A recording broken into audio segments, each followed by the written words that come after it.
ሁላችንም የማንወደው አዲክሽን ይኖረናል የሚያጨናንቀን ነገር አንዳንዶቻችሁ የፖርን አዲክሽን አላችሁ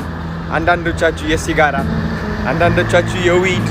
የኮኬን የሄሮይን የሁሉም አዲክሽን ያለበት ሰው አለ የሆነ አዲክሽን የጥላቻ አዲክሽን የጭንቀት አዲክሽን ራስን የመጥላት አዲክሽን ሁላችንም የራሳችን የሆነ የጎደለ ነገር አለ ግን የዚህ ህይወት ትርጉም ይህ ይመስለኛል እንድንማር ራሳችን እንድንጠግን ይገባኛል በብዙ ነገሮች እንሰቃያለን ግን at the same time ህይወት ደግሞ ገራሚ ነች ይገባኛል የጎደሉብን ነገር አሉ ግን at the same time የሞሉልን ነገር ደግሞ አለ so ተመስገን ራሳችን ለመቀየር እየሞከርን እያለ ግን እግዚአብሔርን ማመስገን እንዳንረሳ በጎዶሎነታችን ወይም ደግሞ